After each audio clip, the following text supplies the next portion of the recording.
Hello and welcome to Talkin Baseball. The Los Angeles Dodgers. Not only have they survived the division series, they take game one against the Mets. They are rolling. 33 scoreless.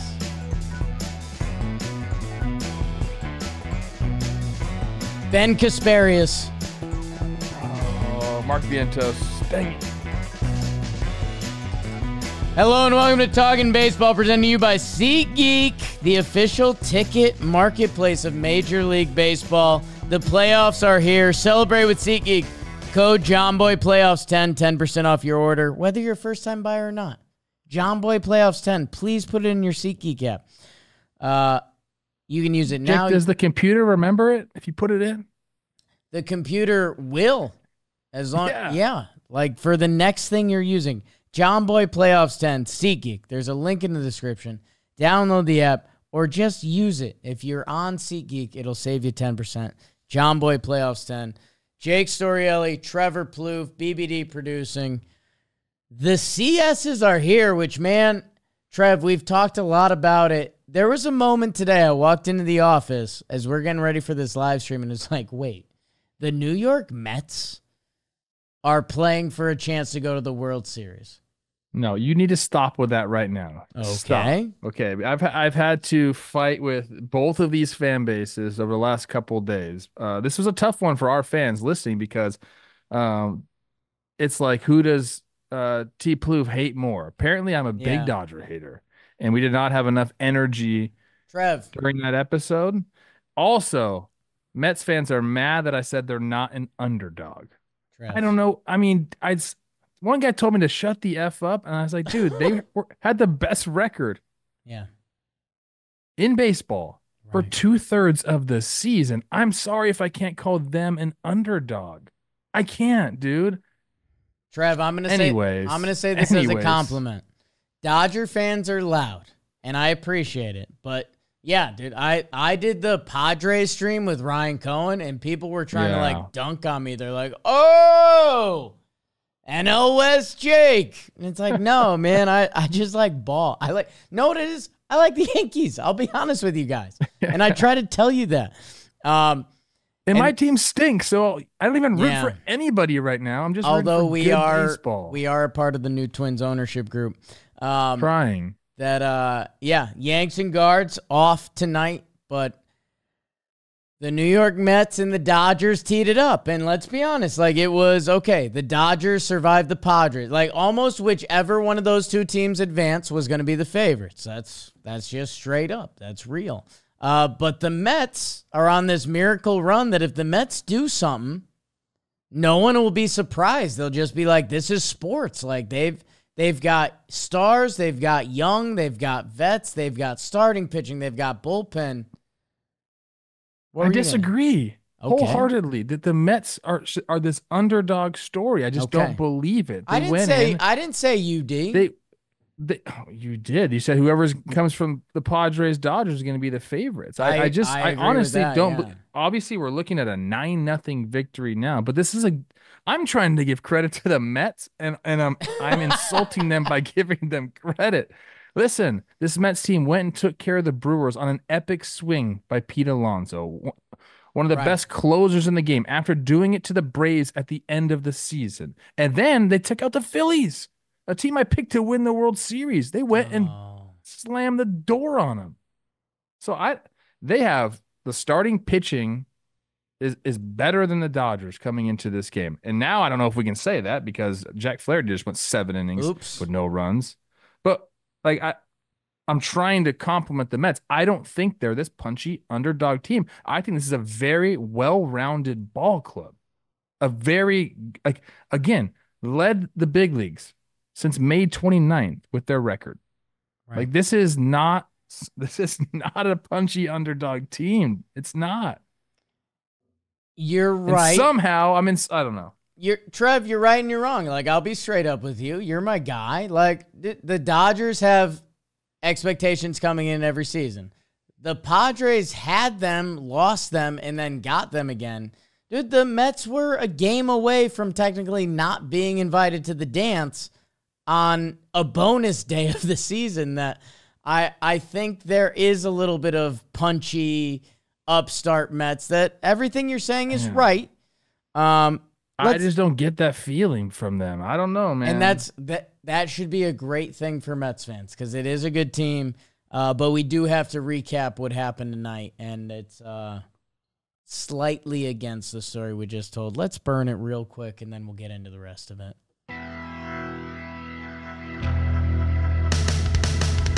The Dodgers had to be careful which block they'd pull against Kodai Senga as the Miracle Mets would try to hit me and get blackjack against Flaherty and the Dodgers. Max Muncy, that funky Muncy. 2 RBI single, Otani's. Baseball parts. Edmund, no, it's Tommy. 1 leg Fred Freeman. It's 6-0 after 4. 1 tequila, 2 tequila, 3 tequila floor. That's what Jack Flaherty did to me in Tulum, and that's what he did to the Mets. 7 innings pitched, 2 hits, 0 earned runs. Some insurance late, but it's the age of Kasperius for the Dodgers as they'd win. 9-0 final. Sheesh! I like the Tony. That's a good one. I thought you would, and I thought you'd also like Corona Extra, Trev. Because you know what? It's for the fan that never loses. Hey, Dodger fans, Met fans that watch them play tonight, if you had a few Corona Extras, the night wasn't a total loss. And that's what it is, whether it's a big home run or some old-fashioned small ball or just a great ballpark snack. Corona is the beer that pairs perfectly with awesome moments and baseball. So cheers to everyone who loves the game beyond the scoreboard. Corona, the fan who never loses. Get yours. Order Corona.com, 21 plus. Relax responsibly. Corona Extra Beer imported by Crown Imports, Chicago, Illinois. Put the lime in there. Be extra with yourself. Yeah. Trev, I'll let you go wherever you want, man. This obviously got out of hand kind of early, but what did you see out there? I'll give some people some advice on Corona, just FYI. I won't put it in the bottle. I'll squeeze the juice in the bottle, discard the lime. Yeah. You don't know where your hands have been. I know. Definitely don't know where that bartender's hands have been. I know. Just saying. Okay. Okay. I mean, obviously, I think Jack Flaherty is the story of the game, but I want to start with Senga. Okay. You know, coming into the game, 7 1/3 innings pitch on the whole year, which is very interesting. You know, they mentioned he didn't really have like a rehab start or like facing live hitters was in the playoffs. So I kind of like forgot that. You know, he seemed so poised, and then he didn't at all. I mean, he gets Otani out, and then it's a 4-pitch walk to Mookie. He walks Freddie, 4-pitch walk to Teo. So it was very apparent that he just didn't have feel. But then, Smith first pitch swing, which is strange to me, after a mound visit, I believe it was, and Mookie doesn't tag, and I think, oh my gosh. Like, Senga's going to get out of this, and he's going to roll for 6 innings. He's going to throw the Mark Burley out there in trouble early and just roll. And then Max Muncy does it 2-0, whatever. Still 2-0, bases loaded. Okay, that's not great for the Mets, not a great start for them. And he comes back out. He goes 3-0 to Lux to lead off the bottom of the second. He ends up walking, I believe, on 5 pitches. He had 4 walks in the first 8 ABs. He gets a pitch clock violation on him. Edmund bunts. Otani base hit. His day is over. And it was just, I mean, that was the beginning of the end for the Mets. I mean, you had Reed Garrett in there in the bottom of the second. I actually thought that Carlos Mendoza did a good job. You know, he said, like, I'm trying to keep my team in the game. So, you know, he keeps it at 3-0. Until the bottom of the 4th. So he's giving his offense a chance to come back in it. Unfortunately for the Mets, Jack Flaherty was on today. I mean, he was filling up the strike zone. Slider. They kept going on knuckle curve. Does he throw a knuckle curve? I don't think he does, but maybe he does. The breaking balls were just in play for strikes all night long. He had one at bat to Francisco Alvarez where he went 0-2, went 3 breaking balls for balls, 1 fastball, another one 3-2, another breaking ball. when you're commanding it like that, it's just, I mean, it's tough as a hitter. You have to be ready to go, when you're filling up the strike zone like that. And he had that command and the poise that we didn't see him have, I guess, against San Diego. He was out there. The run support obviously helps him, but this was as lopsided of a game, Jake, as I think we're gonna get in these playoffs. I'll start with our guy Jack and Trev. It's the beauty of where media is at today. You've known Jack for a long time. You've known Jack since he was not a guy, and then he was the guy, and then he kind of wasn't, and now he's kind of back, man. He had a huge year for himself. He gets traded to the Dodgers from the Tigers that could have used a Jack Flaherty, but that's a whole nother story. Today's start was a big one, man, and I don't know what he's going to have in his basement. I hope you and me are both tied up in there at one point, and we'll see what happens. But, man, this was a big boy start, and his slider, I think he was throwing it at different speeds. He threw a slider at 86 that was tight and in the zone. He threw a slider that was 76 and sweepy and out of the zone. And at the same time, he threw a couple sinkers, fastballs at like 89. And it goes to the beauty of pitching, man, that if you do this right and you put the ball in the right spot, the Mets have been one of the toughest lineups in this postseason, and Jack shut them down. And obviously, like, I'm a big believer in the path of the game and how it goes. And this got out of hand early. And part of that is Senga, dude. Senga was wild. I think at one point it was like 30 pitches, 10 strikes. Like he was, it was just weird. It was like off-putting that he got Ohtani out in his second pitch of the game. And then, I mean, after that point, I think he threw, 4, 6, and 4 is 14. He threw 2 strikes and 14 pitches. Like the whole thing was obtuse. And like you said, there was a chance to get out of it, but Muncy gets him. And to be fair to Senga, he was just hunting. Like he threw a cutter middle just trying to throw a strike, and Muncy's bat was there.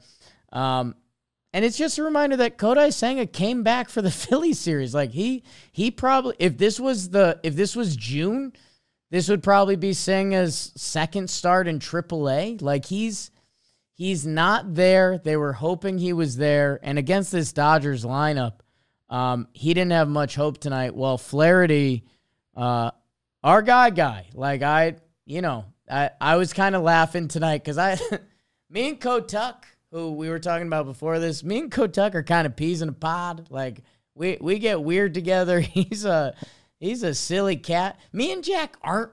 Jack's one of the, his poker face is tough, and like you wouldn't walk up to him at a bar and be like, whatever. He's not necessarily that guy. Like once you know Jack, you're like, okay, dude. I'm not that guy. But tonight he was, man, and I was stoked for him. Like Dodger fans think I'm, Jakey New York, or I streamed a Padres game.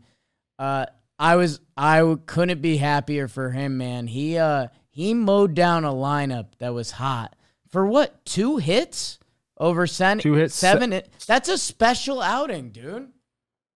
7 innings pitched, 2 hits, 2 walks. I believe it was 6 Ks. To add on where the game ended 33 scoreless in a row for the Dodgers. I think the number is 23 runs to nothing given up since the Fernando Tatis homer against Walker Buehler.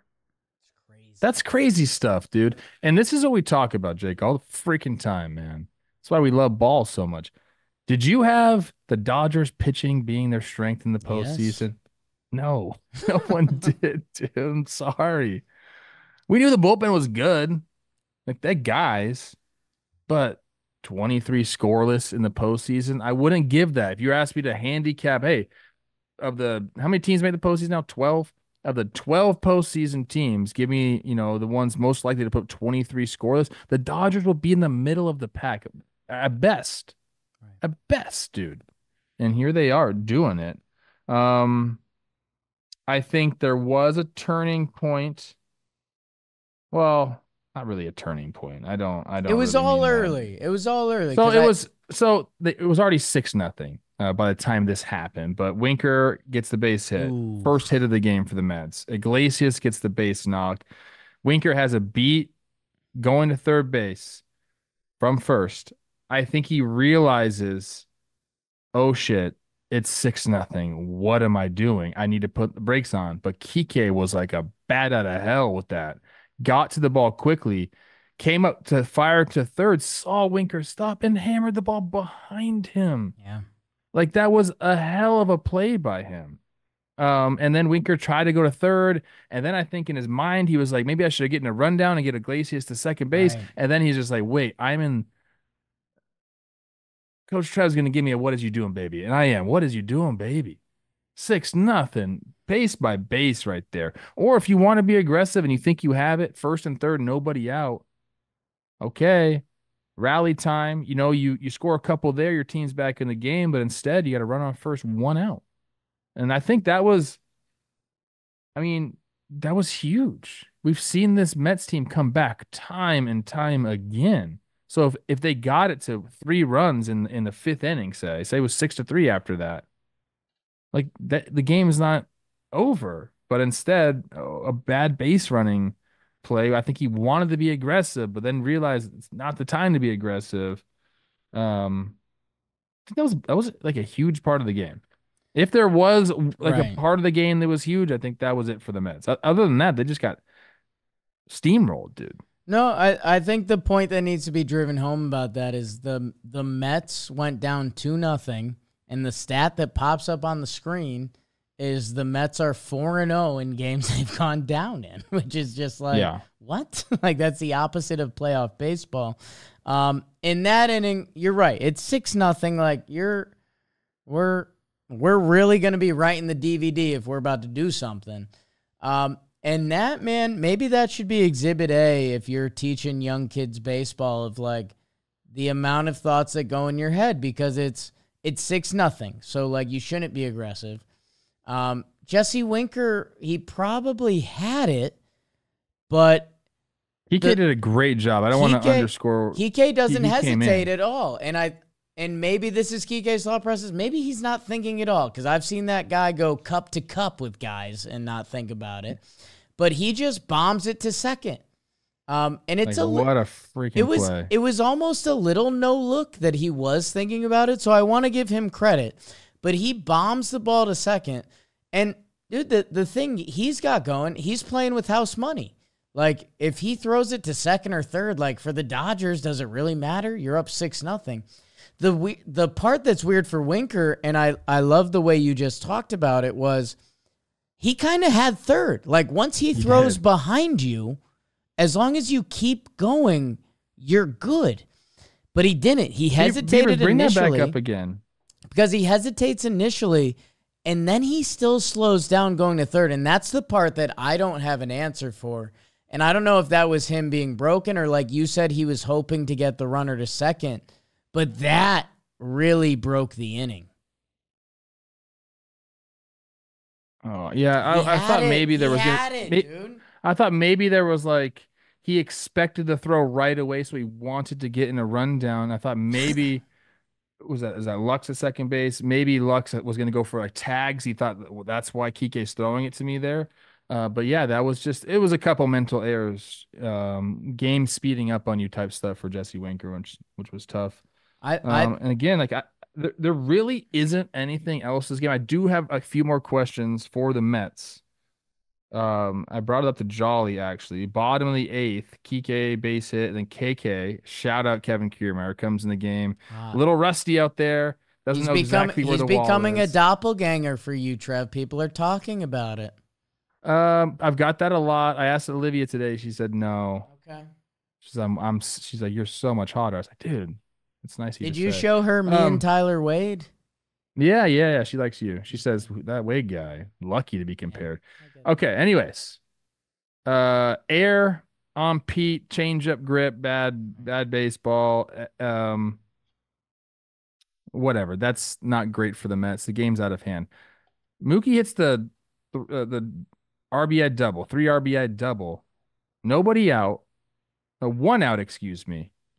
Bases loaded. Why is he playing in? It's a good question. What I get double play depth. You trying to turn 2 there, but like you're trying to go home and save that run. I guess you don't want to go down 7-0. Right. It just seemed like a weird spot to be in. And I think if he's back another 3 or 4 steps, probably in like normal double play depth, that ball doesn't get down the line.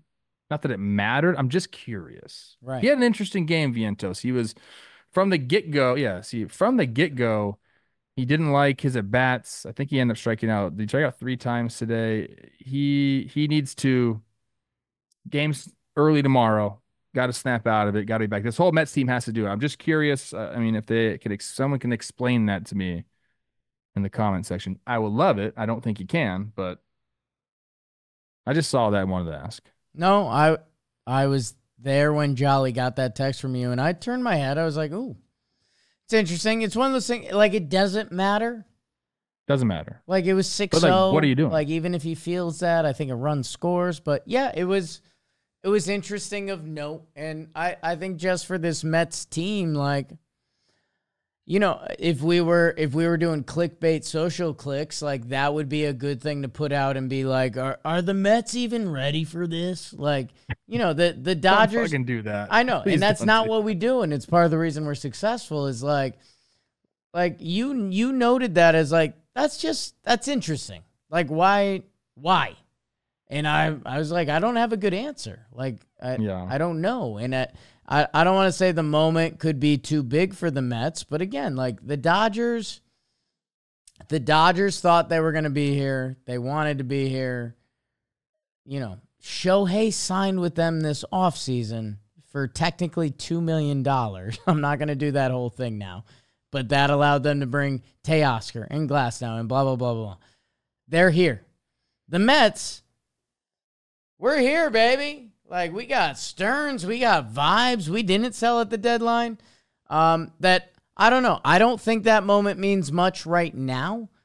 But, like, let's see as this series goes. Because, you know, it was one of the weird things today, Trev, and there's been a lot of talk about the playoff format, and we'll probably do an off-season episode about it, and Jimmy just did a Jimmy 3 Things about it. It was a weird feeling today, especially for the Mets. The Mets won a 3-game series. Best out of 3, they won 2. Okay. They played a best out of 5 series. They won 3. That the Mets lost today, and it was just kind of like, yeah. Like, I don't. Yeah, it's different in a 7-game series, for sure. Which yes, I'm not 100%. Saying it's a bad thing, but it was just a weird feeling. Just being like, the Mets fan looked at this game, and they were like, all right, well, we'll save most of our bullpen, and like, which I get is part of a 7-game set, and we're smarter as fans that like don't burn out your relievers. But it was just it was a different feeling to today that we haven't had previous games. I agree, and I think Mendoza did a good job of that, trying to keep his team in the ball game early on. Then when it got to 6-0, it was just okay. Let's get Peterson out of there. We threw Garrett already. Now let's, Budo hasn't thrown since for a week. Let's get him some work. And like I just think that he understood the assignment. I think he did a good job today. And you're right. Like, it doesn't really matter who wins. It does matter who wins game 1, but it's not as important in these 7-game sets. You can say the same thing about the Dodgers, though, by Jack doing his thing. They used Daniel Hudson and who at the end there? Ben Kasparius, UConn. Yes. Go Huskies. I don't mean that in a negative way whatsoever. He made his postseason debut. Congratulations. You struck out Marte to end the game. That's pretty cool. Love that. But they also saved the bullpen. And what's supposed to be, apparently, they were talking about on the broadcast, a bullpen game for the Dodgers tomorrow. So that's a great job by Jack. Like, I think the last thing I want to point out was the way the bottom of the Dodgers order approached the game today. Like, we saw 2 bunts. Yeah. Just like sack bunts. Yeah. Like, and they both not paid really off. Bunting for base hits, but I think what they're thinking is, hey, let's get the guys into scoring position, and like we can hit a single. Like this is not an extra base hit type group, although Kike's got the whatever. He said a bunch of homers. But I think they're just saying pressure, pressure, pressure, get guys in scoring position. If there's a base open and they walk Ohtani, who cares? We got Mookie and Freddie right there. Let's just keep putting people on base, keep putting the pressure on. And I think a lot of times we get away from that because, hey, we don't want to give up an out.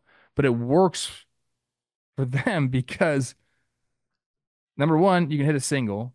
Tommy Edman can hit a single at the bottom of the lineup. But number two, you have 3 Hall of Famers going back to back to back to back. Like it worked for them, and I liked the pressure aspect of it.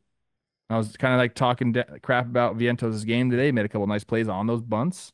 But like that, you keep applying pressure, applying pressure, and then things will crack, man. I think their thought process there is a good one. Well, that was the big thing today. 2 turned to 3, turned to 4, and a lot of that was from a bunt getting the runner over. And I don't know. I think we normally think of small ball in the manner of like, okay, it's a tied game. We need this, or we're down 1. Let's get it over. And it was kind of interesting to see, like, wait, the Dodgers up 2, up 3. Like, wait, that extends the lead for them. I don't know what the analytics says on it, but I know today it worked really well. They don't like it. So, yeah, it was bottom of the segment, Edman bunts, Ohtani base hit, RBI. Right. Bottom of the 4th, Lux bunts, Edman base hit, RBI.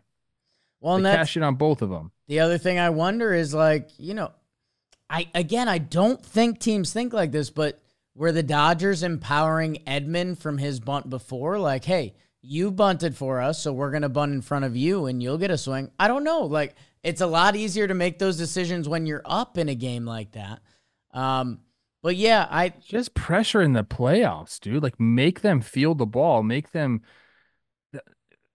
there are times where the ball feels like a golf ball in your hands because the pressure's there. Like, make these guys make plays. I think it's a good strategy. By the way, after that Edman RBI, Ohtani 117. Yeah.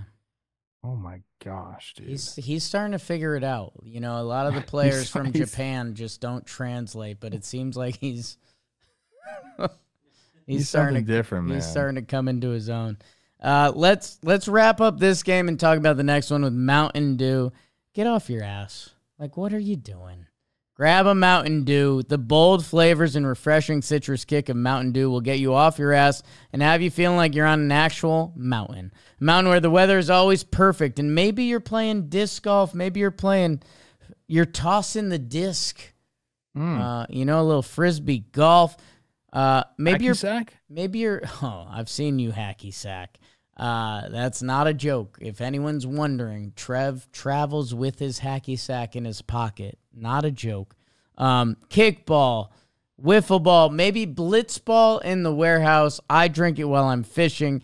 The mountain is calling. You should answer. Grab your friends. Grab an ice cold Mountain Dew wherever refreshing beverages are sold, and do the do. There's a link in the description. Trev, I don't know what else you have on today. I mean,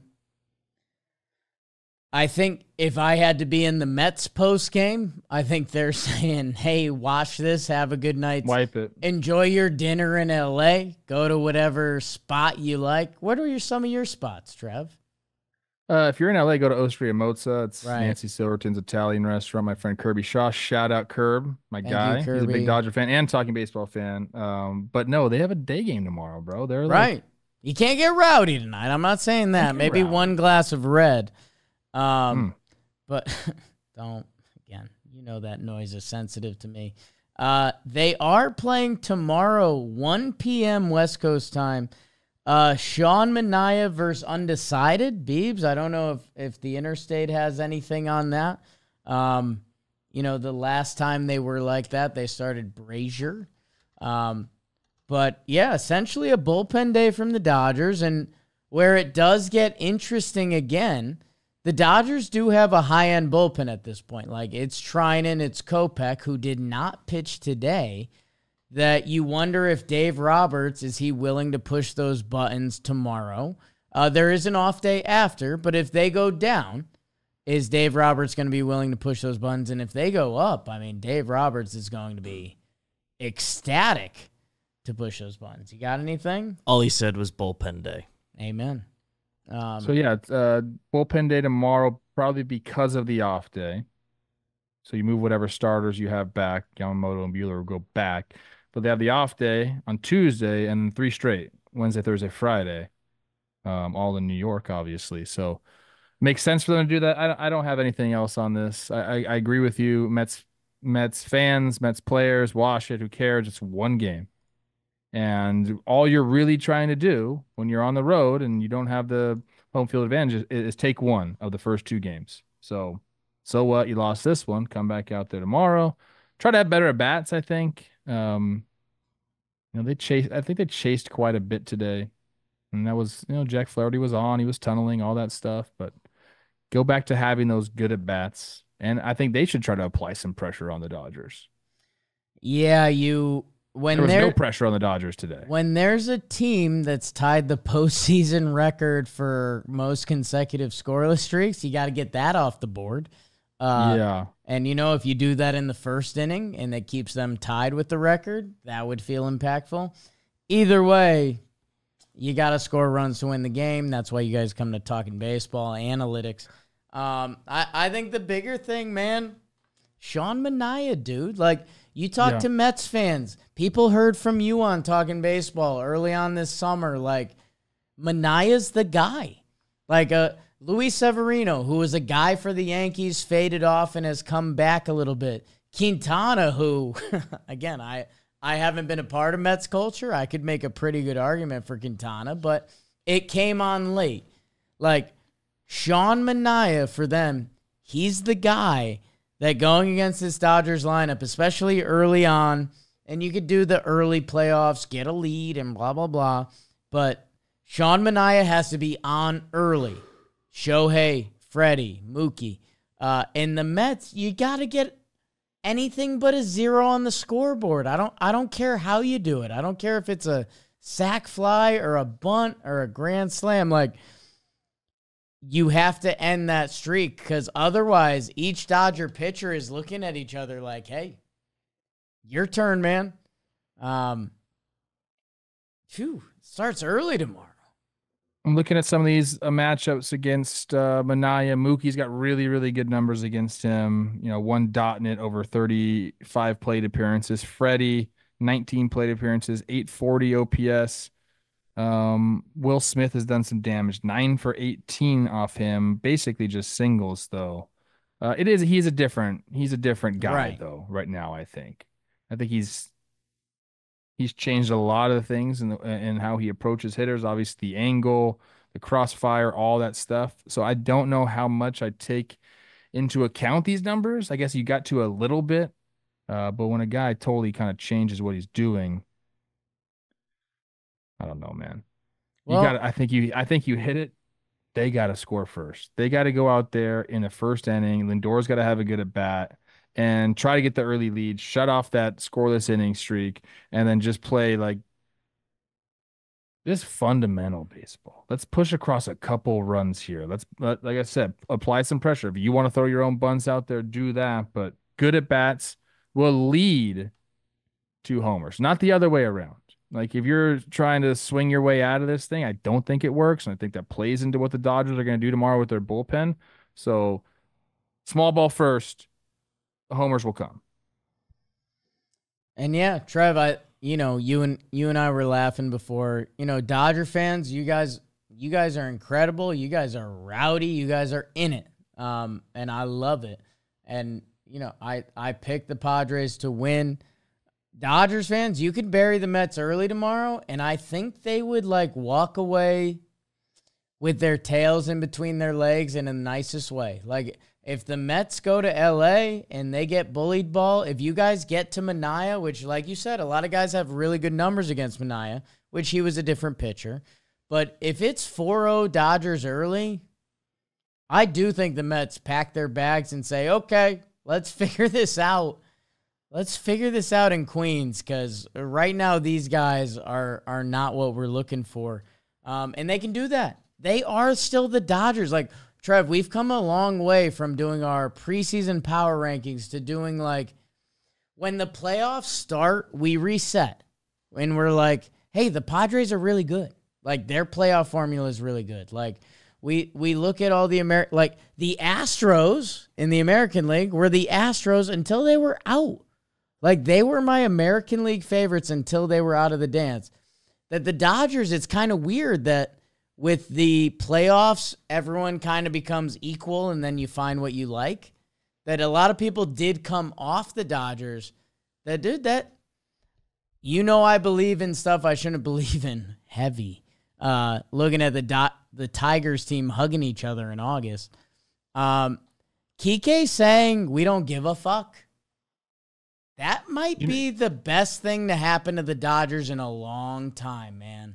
I mean, they were so close to losing that series in San Diego. Then, yes, they turned it around. What did we say? Power's power, man. The Dodgers obviously have star power. They have guys been there, done that, up and down the lineup. I mean, 9 straight postseason appearances. A bunch of guys that are, at this moment doesn't feel too big. So I think you have to take that into account. And then, yes, starting the game off, even with Freddie banged up, when he scored on that one hit, I was like, oh, man, he looks banged up. Starting the game off, Ohtani, Betts, and Freeman, that's like, there's not too many teams out there that can do that, dude. I don't think any team really can. So power is power. I think the Dodgers are a very good team. I still think, like, look, Mets fans, I still think you're in a good spot. I don't. Like, this starting pitching for the Dodgers, like, really isn't there. Like, we saw Yamamoto have a good bounce back start against the Padres, but we'll see. Buehler, we'll see. And then some bullpen games mixed in there. I don't know, man. Like, I still think that with Manaea and Sevy going, I think you got a good chance. I'm chalking this up to one game. I'm giving my kudos to the Dodgers and telling the Mets you're still in it. So that way, all you guys leave me alone on social media. Quintana still got his scoreless streak going. Like, hey, if the Mets win a baseball game tomorrow, which we all know at this point, like, is more of a coin flip than we'd like to believe, they're sitting okay. And for the Dodgers, I think you guys are right. Like, I think you guys are bad MFers. I think you guys are the favorites. And I don't know, man. Be about it. Like, be the bad, like, that Kike, we don't give a bleep. Like, that might be perfect for the Dodgers. How about Kike's all of a sudden just gonna be playing every day and starting in center field, like, out of nowhere? Trevor, my Yankees. Anthony Rizzo gets hurt. Ben Rice gets put on the roster. Got called up for a couple weeks this year. Had a nice moment or two. AAA guy, a kid. Sure, you're on the squad. We need another body. They activated Kevin Kiermaier, one of the best defensive center fielders to ever play this sport. And he was, during the DS, he was in the dugout. He was having a fine time. And, dude, there's levels to that I can't imagine. Like, Kevin Kiermaier thinking about his career and being like, wait, there's 20 last year. There's 26 guys that they don't want above me on this team. And now he's part of the mix. And that's, dude, they traded for Tommy Edman. And we were just like, oh, okay. Tommy Edman, Kopech. Like, I'm glad the trade deadline matters. The Dodgers' versatility has kicked in a huge way. Tommy Edman just became their starting shortstop. What if that didn't happen? What if the Giants traded for Tommy Edman? Like, what would we be doing right now? And that's a kudos to the Los Angeles Dodgers for trading for Jack Flaherty, for trading for Tommy Edman, for trading for Michael Kopech. And, dude, this is super lame talking baseball stuff we don't think about. Part of that is fucking Shohei, dude. Yeah. He could be getting paid a lot more money this year. They could have an owner thinking about it a lot more. Instead, he's getting paid $2 million. Well, not really. Really, but not. And has anyone heard where Ipe is? Thank you guys for watching. We appreciate you so much. We're streaming tomorrow. Double stream. Shea Station, JM Baseball. There's shirts. Nice shirt. You want Talkin Yanks and then TB? Why don't you guys have a Dodgers person? Give us a Dodgers person that's cranking content. I got a guy that's in my DMs right now. Let's go. Old friend of mine. Are they good? He doesn't really do anything yet. He looks like a social media guy. I'll send him. Hey, I'll be the center fielder for the Yankees. I know you haven't seen it.